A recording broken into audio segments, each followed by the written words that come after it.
Good morning, students. How are you all? I hope you all are fit, fine, safe and healthy at your home and enjoying these online study with your parents.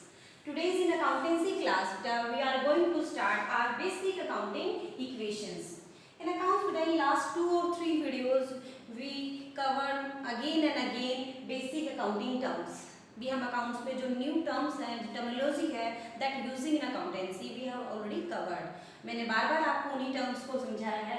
In last class we covered this topic assets, capital and liabilities. यानी when you start the work of accountancy तो आप सबसे पहले बेटा इन तीनों word को identify करते हैं. In practically aspects when you are going to start in accounts, these are the first words, these are the first terminology that we are using in accountancy. देखिए एक बार मैं दोबारा से आपको बता दूं एसेट्स और कैपिटल और लायबिलिटीज क्या होता है. एज ए अकाउंटेंट कहीं आप काम स्टार्ट करते हैं, घर पे भी अगर आपके फादर ने आपसे कहा बेटा आप हमारी जो फाइनेंशियली जो ट्रांजेक्शन्स हैं वो आप अगर थोड़ा सा सिस्टमैटिकली रिकॉर्ड करना स्टार्ट करने के लिए आपको बोलते हैं तो आपको सबसे पहले स्टार्ट क्या करना पड़ेगा कि हमारे पास सोर्स ऑफ इनकम क्या है. भी फादर की जो इनकम है यानी सैलरी की फॉर्म में, प्रॉफिट की फॉर्म में, किस फॉर्म में आपके पास इनकम आती है और उसकी फिर उसके एप्लीकेशंस क्या है. एप्लीकेशन का मतलब कहा उनको उनके यूजेस क्या है, यानी उस सोर्स ऑफ इनकम को कहाँ पे यूज करते हो. दीज टू जो आपके एप्लीकेशंस हैं these are called assets and liability. यानी in business what are the main source of fund. इनको हम क्या बोलते हैं आपका मैंने आपको पहले भी बता चुकी that is source of fund. अगर एज ए अकाउंट आप कहीं भी मान लो स्कूल में ही, इन द स्कूल में ही अगर आपने एज ए अकाउंट्स का रिकॉर्डिंग स्टार्ट कर दी तो सबसे पहला वर्ड है कि जो आपके जितने भी खर्चे होते हैं वहाँ पर जो भी उनके पास एसेट्स हैं उन सब के लिए उनके पास फंड का सोर्स क्या है. ठीक है. सोर्स ऑफ फंड मैंने आपको बताया था there are two type of source. कौन से सोर्स आपके होते हैं, एक इंटरनल और एक आपका एक्सटर्नल. इंटरनल सोर्स का मतलब होता है कैपिटल, यानी दो that amount which invest by the, इसको कैपिटल को क्या बोलते हैं ओनर इक्विटी. यानी ओनर जो पैसा लगाता है that amount which is invest by the owner is called capital और this is called internal source of the fund. यानी हमारे बिजनेस का जो इंटरनल सोर्स है. लायबिलिटीज एक एप्लीकेशन कह सकते हैं बोरोड कैपिटल.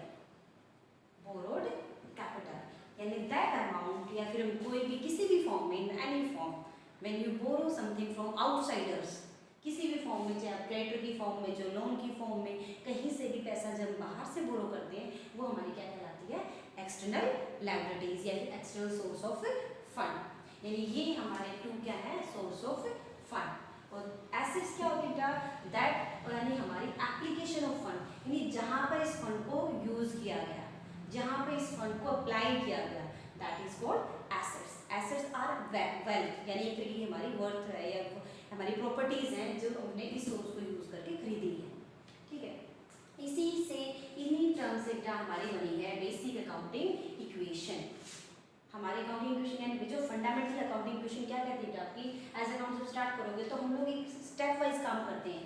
सबसे पहला स्टेप होता है कि हमें उसको प्रॉपरली पहले आइडेंटिफाई करके रिकॉर्ड करना है.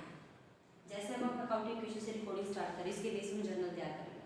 ठीक है. यानी पहले उसके बाद उनसे हम आगे लेजर बनाएंगे, लेजर के बेस पे फाइनल अकाउंट्स बनाएंगे. यानी one by one we are going to start the topics. तो सबसे पहला हमारा टॉपिक है बेसिक अकाउंटिंग इक्वेशन. इक्वेशन जैसे मैथमेटिकली कोई अकाउंट का राइट हैंड साइड है लेफ्ट हैंड साइड जो हम इक्वल प्रूफ करते हैं सेम वे में हमारे अकाउंटिंग इक्वेशन ये है. This is our accounting equation. It means assets always be equal to liabilities plus capital. अगर मैंने 4 लाख रुपीज खुद इन्वेस्ट किया है और 2 लाख रुपीज बाहर से आपने बोरो किया है it means this side is equal to 6 lakh. कितने हो गए हमारे पास यहाँ पर इस साइड कितना है it means this side is equal to 6 lakh. तो is it more than asset हो सकती है कि 6 लाख से ज्यादा हमारे एसेट पॉसिबल नो. क्योंकि एसेट का मतलब क्या है यूज ऑफ फंड. तो मेरे पास फंड ही 6 लाख है it means overall asset should be equal to 6 lakh not more than of 6 lakh. इससे ज्यादा हो ही नहीं सकते. चाहे कि मैं बिल्डिंग लूँ, फर्नीचर लूँ, डेप्रिसिएट तो यहीं से भी इट मींस ये दोनों हमारी क्या रहेंगी इक्वल रहेंगी. इसी को प्रूफ करने के लिए आपका टॉपिक है next that is basic accounting equations. अब अब मैंने आपको इसको सिर्फ एग्जाम्पल दिया हुआ है। एसेट कौन सी हो सकती है बेटा? एसेट फॉर एग्जाम्पल सबसे पहले कैश फॉर्म में, क्योंकि एक बार तो जो पैसा आता है चाहे कैपिटल के रूप में आए चाहे लायबिलिटीज की फॉर्म में आए, हमारे पास आता है कैश। आजकल हम सारे बिजनेस ऑनलाइन बिजनेस करते हैं तो कैश को हम लोग बैंक में भी जमा करवा सकते हैं। बैंक बैलेंस को हम क्या वर्ड यूज करते हैं? Bank account. ठीक है, यानी that money which deposited into bank account ना, बिजनेस बैंक अकाउंट, आपकी जो भी कंपनी का बैंक अकाउंट आपने ओपन करवाया है उसमें पैसे जमा करवा देंगे, that is your bank account. उसके बाद आपने उसमें से आपने कुछ पैसा बिल्डिंग बनाने में या रेंट पे खर्च कर दिया, दैट इज योर बिल्डिंग। कुछ पैसा बैठने के लिए, चेयर्स टेबल्स आपकी रैक वगैरह सामान रखने के लिए चाहिए, तो मुझे कुछ फर्नीचर भी चाहिए। देन अब इसके बाद ये जो टू वर्ड्स है इसको लेकर फिर से बताया, तो पहले कवर कर भी चुके हैं। डेटर्स हम किसके लिए यूज करते हैं? पर्सन के लिए। दैट यानी डेटर्स हमारी एसेट्स है, यानी जिनसे हमें पैसा लेना है। अगर हमने उधार में आगे कभी सेल वगैरह कर दिया, पैसा हमारा गया हुआ है, दैट आर एसेट है, हमारा पैसा बस किसी और के पास रखा हुआ है, तो जो उन पर्सन के लिए यूज किया जाता है डेटर जिनसे हमें पैसा लेना है। फ्रॉम ओ फ्रॉम द, जो भी आपका OWS वर्ड यूज होता है, ऋण, फ्रॉम द फर्म, जिन्होंने फर्म से ऋण लिया हुआ है उनसे हम क्या कहते हैं? डेटर्स, किसी भी फॉर्म में। और क्रेडिटर क्या है? जिनको हमें पैसे देने हैं, इन पर्सन के लिए। डेटर्स हमारी हमेशा एसेट्स होती हैं, क्रेडिटर हमारी लायबिलिटीज होती है। ठीक है, अब अगर मेरे घर पे हैं, किस पड़ोस में कोई आपका, मतलब मैंने कहा कि ये बिजनेस रोहित का है, कोई भी रोहित मान लीजिए, रोहित के पड़ोस में अनुज है, अनुज ने आपसे पैसे लिए हुए, अनुज तो इस, अगर अनुज ने आपसे पैसे लिए हुए हैं तो अनुज तो यहाँ आ जाएगा। ओके, और अगर आपने किसी से उधार में सामान खरीदा हुआ है, पास में आपके रामलाल की कोई एक शॉप थी जिससे आपको उधार में चलता है पैसा, बाद में दे देंगे, तो रामलाल आपका इधर आ जाएगा। क्यों? क्योंकि वो आपका क्या है? क्रेडिटर्स, पैसे देने। क्योंकि ये जो है लायबिलिटीज का मतलब क्या होता है आपका? दैट ओव्स, यानी बोर करने के लिए मैंने आपसे क्या होता है आपका? Responsibility that has to be paid in future, जो फ्यूचर में आपको रिटर्न करना है पैसा, वो सारा हमारा ही है। चाहे कैपिटल है चाहे लायबिलिटी, बिजनेस को कमा के इनको वापस देना है, तो ये हमारे क्या कहलाते हैं? आपकी लायबिलिटी, चाहे वो क्रेडिटर्स है, चाहे वो लोन है, चाहे वो कैपिटल है। These are the examples of liabilities. ठीक है, तो अब इसको हम साथ के साथ स्टार्ट करेंगे, कैसे हम दोनों को इक्वल प्रूफ करेंगे। For this we can take a example of the transactions. Okay, now we take the example. Now this is the example here. यानी assets equal to capital plus liability. For this we take example. जब आप as a accountant when you start the work ना, for example एक नया business है, आपका खुद का एक business है, और as a accounting equations you start the transaction. सबसे पहले transactions का मतलब क्या, मैं आपको बताया था। transaction का मतलब जो events या फिर आप कह सकते हैं लेन देन आप अपने बिजनेस में करते हैं, उनको हम ट्रांजेक्शंस बोलते हैं। एनी इवेंट, ठीक है, इवेंट ट्रांजेक्शंस में सबसे पहला मैंने ट्रांजेक्शन राइट किया होता है। रोहित, मान लो किसी रोहित, आप में से कोई एक बच्चा जिसका नाम रोहित है, ही स्टार्टेड ए बिजनेस। सबसे पहले मैंने क्या लिखा? Rohit started business with ₹75,000। उसने कितने से बिजनेस स्टार्ट किया? मान लो अपनी खुद की एक इलेक्ट्रिक शॉप ओपन की है, कितने अमाउंट की था? 75,000। हाउ टू एंटर, इसको हम लोग अकाउंट्स में एंटर कैसे करते हैं?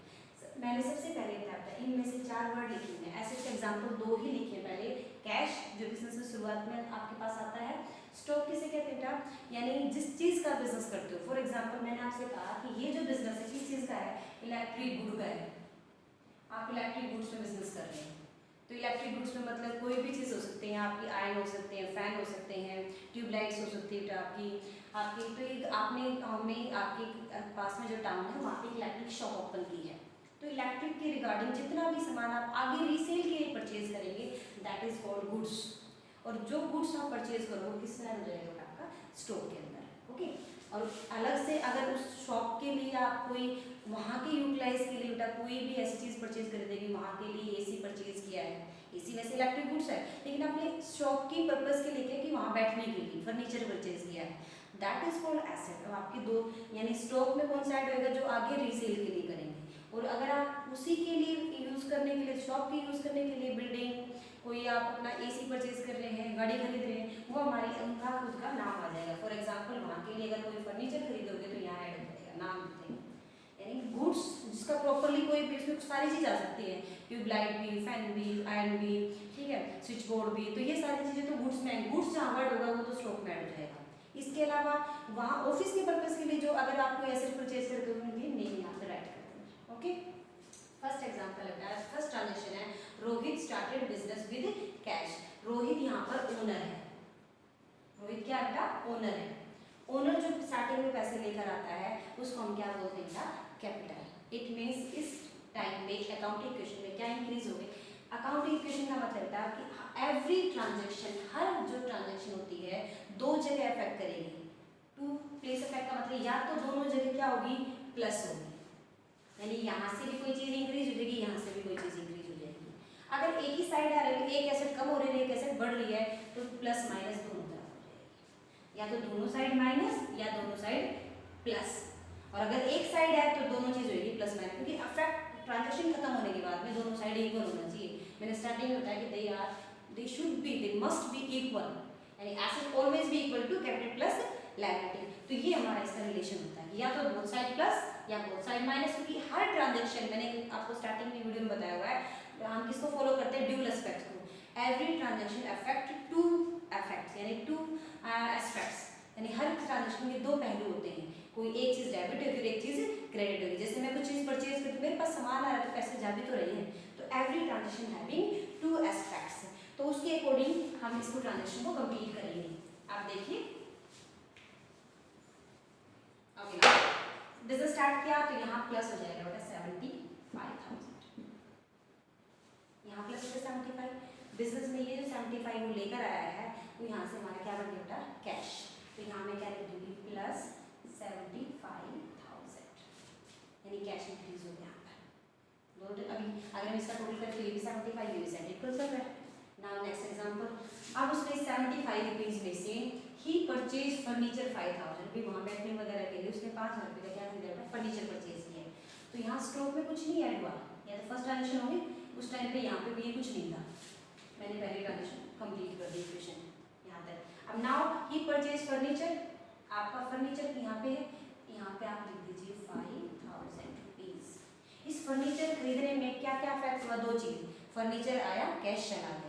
इट मीन्स फर्नीचर और कैश दोनों इसी साइड हैं, इस साइड कोई भी इफेक्ट नहीं है, तो इस ट्रांजेक्शन में ये दोनों जीरो नहीं, ना प्लस हुआ ना माइनस हुआ।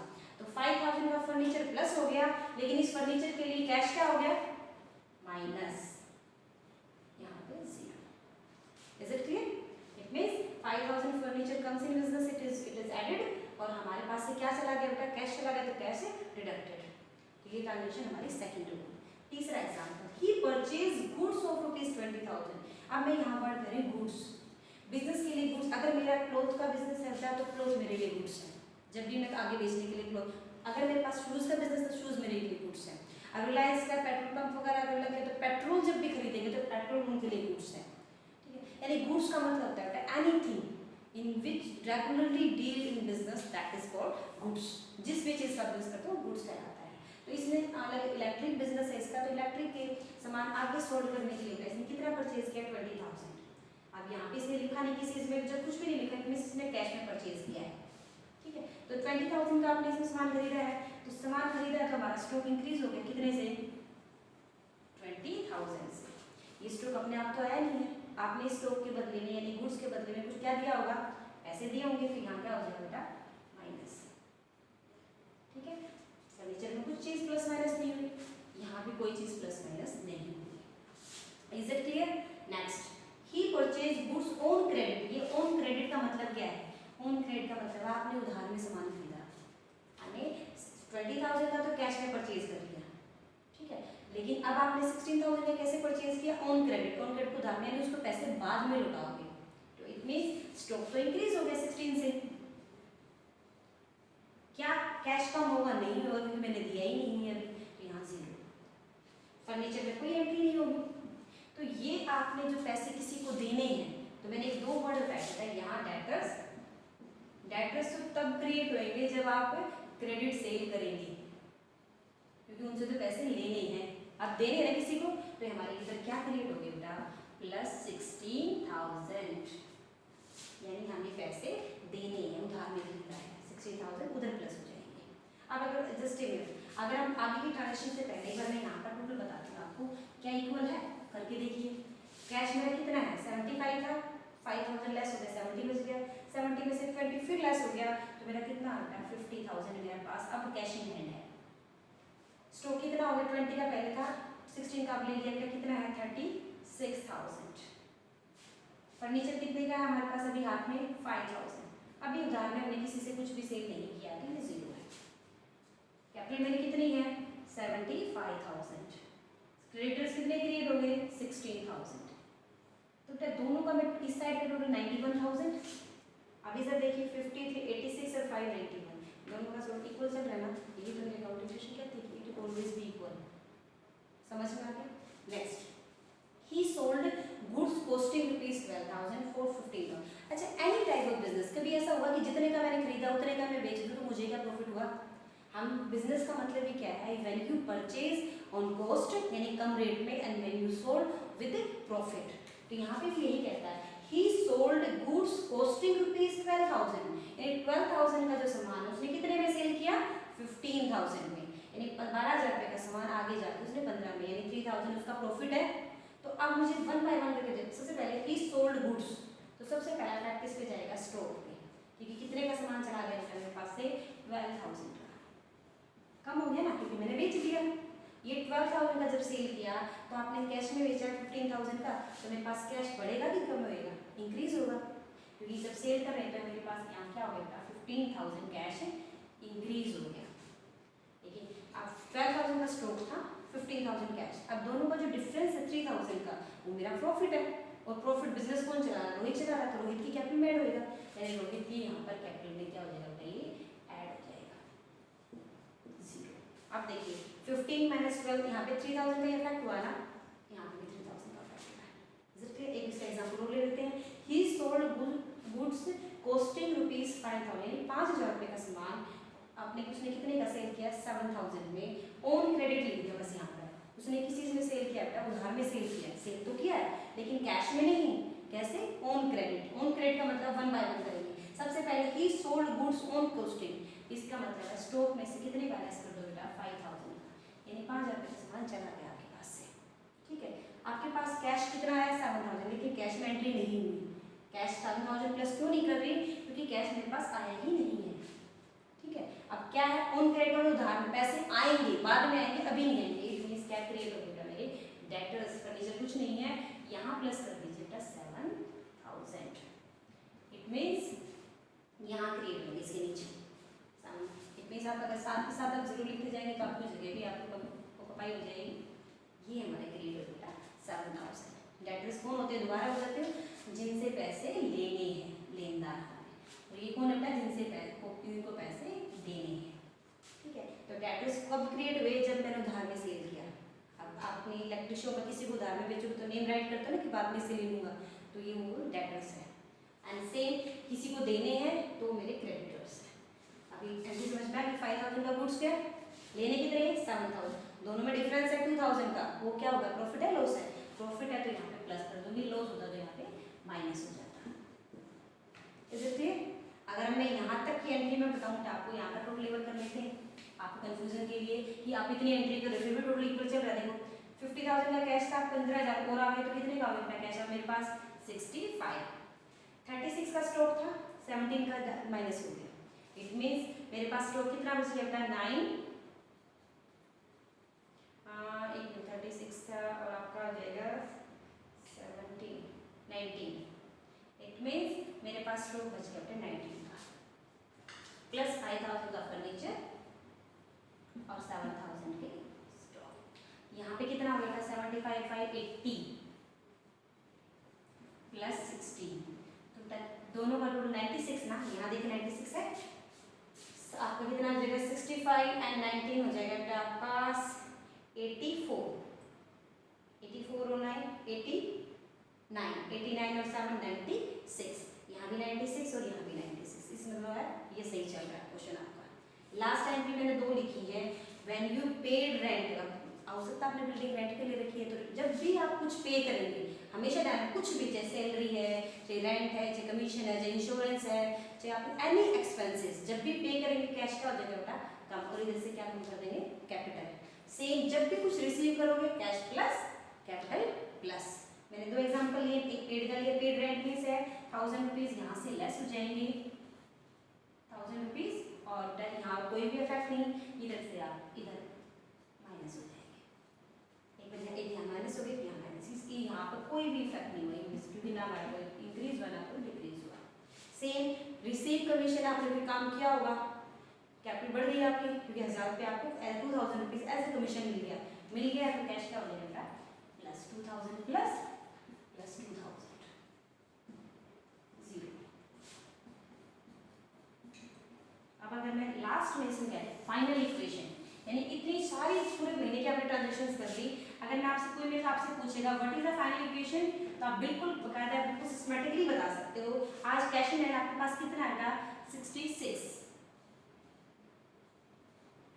आपके पास स्टॉक कितने का बचा हुआ है 19,000, आपके पास फर्नीचर कितने का आएगा 5,000, डेटर्स कितने दिन से पैसे लेने हैं 7,000, देन कैपिटल आपके पास कितनी बेटा 81 प्लस क्रेडिटर्स कितने हैं 60,000। इट मींस ये हमारी फाइनल इक्वेशन है। यानी आपसे अगर पूछा जाए आज आपके हाथ में व्हाट इज योर ट्रांजैक्शन, यानी आपके पास लास्ट में फाइनल इक्वेशन में आप सिस्टमैटिकली रिकॉर्ड क्यों बोलते हैं अकाउंट्स को, यानी आपने इतनी ट्रांजैक्शन के बाद भी with in second you can toll about that 66,000 हमारे पास कैश है, स्टॉक 19,000 का बचा हुआ है, फर्नीचर मेरे पास 5,000 का है, डेट 7,000 के हैं, इट में this is called systematically record accounting question.